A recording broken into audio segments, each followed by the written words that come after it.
రాజ్యసభ సభ్యులు వేమిరెడ్డి ప్రభాకర్ రెడ్డితో పాటు పలువురు కీలక వైసీపీ నేతలు కూడా ఆ పార్టీని వీడి నేడు టీడీపీలో చేరడం జరిగింది. ఈ కార్యక్రమానికి జాతీయ అధ్యక్షుడు నారా చంద్రబాబు సమక్షంలో కూడా ఈ రోజు పలువురు పార్టీ కండువా కప్పుకున్నారు. ఈ కార్యక్రమం సంబంధించి జిల్లా నుంచి కూడా టీడీపీ ఇన్ఛార్జీలు, పార్టీ నాయకులు, పెద్ద శ్రేణులు కూడా పెద్ద ఎత్తున హాజరయ్యారు. ఈ కార్యక్రమం ఉద్దేశించి మనతో మాట్లాడేందుకు కావలి నియోజకవర్గ టీడీపీ ఇన్ఛార్జ్ అయినటువంటి కావ్య కృష్ణారెడ్డి మనతో ఉన్నారు. సార్తో మాట్లాడదాం. కృష్ణారెడ్డి గారు నమస్తే, చెప్పండి. నమస్కారం అండి. ఈ రోజు వేమిరెడ్డి ప్రభాకర్తో పాటు పలువురు వైసీపీకి చెందిన కీలక నేతలందరూ కూడా టీడీపీలో హాజరయ్యారు. తేలిగ్గా చూడొచ్చు అంటారు. పార్టీ రాకను వారిని ఎలా ఆహ్వానిస్తున్నారు?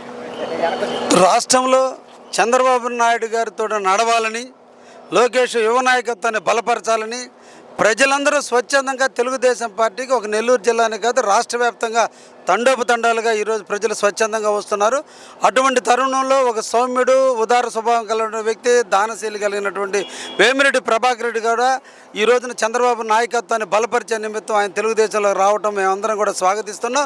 ముఖ్యంగా జగన్కి అత్యంత సన్నిహితుడు, ఎటువంటి అపాయింట్మెంట్ లేకుండానే డైరెక్ట్గానే జగన్ దగ్గరకు పోగలిగిన వ్యక్తే ఈరోజు ప్రజల్లోకి వచ్చి తెలుగుదేశాన్ని బలపరుస్తూ తెలుగుదేశంలో చేరాడంటేనే జగన్ యొక్క పరిపాలన విధానం, ప్రజలతో మమేకమైనటువంటి విధానం, నాయకులను గౌరవించే విధానం అనేది ఒక్క వేమిరెడ్డి ప్రభాకర్ రెడ్డి గారిని చూస్తేనే అర్థమవుతుంది. అటువంటి వ్యక్తే ఈరోజు తట్టుకోలేక అక్కడ ఉన్న అరాచకాలకు సపోర్ట్ ఇవ్వలేక ఈరోజు ఆయన మనసు కుంగిపోయి ఈరోజు తెలుగుదేశంలో చేరడం జరిగింది. ఇక్కడ ఉన్నటువంటి 10 మంది ఇన్ఛార్జీలు కూడా ఈరోజు మేము స్వాగతం పలికాం.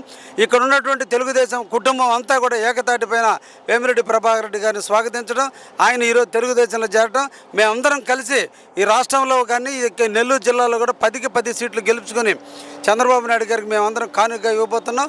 నెల్లూరు జిల్లాలో ఒక విప్లవం స్టార్ట్ అయింది. అందరూ కలిశారు. అందరూ కలిసిమెలిసి ఈరోజు మంచి వ్యక్తులకు టికెట్లు ఇవ్వడం కూడా జరుగుతుంది. తప్పకుండా మంచి మెజార్టీతో తెలుగుదేశం అభ్యర్థులు గెలుస్తారని కూడా ఈ సందర్భంగా ఇటీవల విడుదలైన ఉమ్మడి అభ్యర్థుల జాబితాలో మొదటి లిస్టులో మీ పేరు ఖరారు చేశారు. దాన్ని ఏ విధంగా చూస్తారు?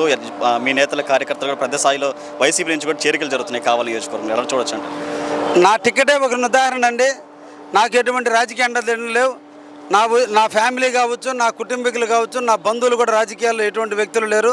ఒక సామాన్య కుటుంబంలో పుట్టిన వ్యక్తిని ఆదరించారంటేనే చంద్రబాబు నాయుడు గారి సిద్ధాంతాలు, చంద్రబాబు నాయుడు గారు ఎటువంటి వ్యక్తులను సెలెక్ట్ చేస్తారని అర్థమవుతుంది. నేను వ్యవసాయ కుటుంబానికి చెందినటువంటి వ్యక్తిని కాబట్టి వ్యవసాయం మా ప్రాంతం అంతా కావాలంతా కూడా వ్యవసాయ రంగం మీద ఆధారపడ్డ ప్రాంతం కాబట్టి ఆ ప్రాంత రైతులతో సంబంధాలు ఏర్పరచుకున్న వ్యక్తులను టికెట్ ఇవ్వాలనే ఉద్దేశంతో నాకు ఇవ్వడం కూడా జరిగింది. వారు ఇచ్చినటువంటి ఈ వరప్రసాదాన్ని తప్పకుండా సద్వినియోగం చేసుకుని కావలిలో తెలుగుదేశం పార్టీని అఖండమైన మెజార్టీతో గెలిపించేదానికి మేము సిద్ధంగా కూడా ఉన్నాం. కావలిలో చాలా అరాచకమైన పరిపాలన జరుగుతుంది. పోలీసు పహారాల్లో పోలీసుల భయాందోళన మధ్య ఈరోజు ప్రజలు బిక్కుబిక్కుమంటూ బతుకుతున్నారు. వాళ్ళందరినీ కూడా కాపాడుకున్న నమ్మకంతోనే ఈరోజు వైసీపీ నుంచి నన్ను బలపరిచే నిమిత్తం ముఖ్యంగా వచ్చింది ధనవంతులు కాదు, నా ఎడలు వచ్చింది నా మీద ప్రేమతో దాదాపు 40,000 మంది వచ్చి నాకు సంఘీభావం చెప్పారు. వీళ్ళందరూ కూడా ఎక్కువ % వైసీపీ వాళ్ళే. ఎంతమంది నా ఇంటికి వచ్చి నేను ప్రజల దగ్గరకు పోకముందే నా ఇంటికి వచ్చి నాకు సంఘీభావం చెప్పి నువ్వు త్వరగా రా, నేను హక్కును చేర్చుకోవడానికి మేము అండగా ఉన్నాం, ధైర్యంగా ముందుకు దిగు, ఈ రాక్షస పాలన పోవాలి, కావాలి, ప్రశాంతంగా ఉండాలి అంటే నువ్వు రావాలని వాళ్ళందరూ పేద ప్రజలు, బడుగు బలహీన వర్గాలకి సంబంధించిన ప్రజలందరూ కూడా నన్ను దీవించడానికి వచ్చారు. సర్వదా వారందరూ కూడా కృతజ్ఞత తెలియజేస్తాను. కావాలని పీస్ఫుల్గా ఉంచే దాంట్లో తప్పకుండా నా వంతు నేను కృషి చేస్తాను.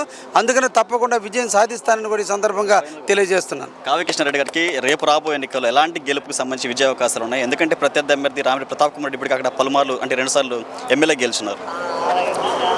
ప్రజలు 2 టర్మ్స్ ప్రతాప్ రెడ్డి గారిని గెలిపించడం జరిగింది. ఎందుకంటే పాతూరు వాసి, లోకల్ వాసి గెలిపిద్దామని ఇచ్చారు. నేను కూడా ఇప్పుడు లోకల్ వాసి 2 సార్లు ఆయనకి వేశారు.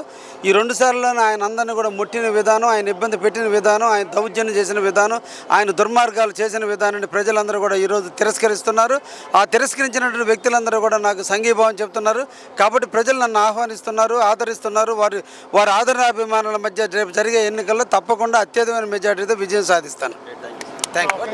సంబంధించి బీపీఆర్ చేరికతో కూడా పార్టీ నేతల, కార్యకర్తలు కూడా హాజరైన పరిస్థితుంది. ఏదైతే రాబో రోజుల్లో ఉమ్మడి నెల్లూరు జిల్లాలో 10కి 10 స్థానాలు కైవసం చేసుకుంటామంటూ కావలి నియోజకవర్గ టీడీపీ ఇన్ఛార్జి కావ్య కృష్ణారెడ్డి చెప్తున్న పరిస్థితి. కెమెరా పర్సన్ వంశీతో తేజ, సాహితీ TV, Nellore BPR convention centre నుంచి.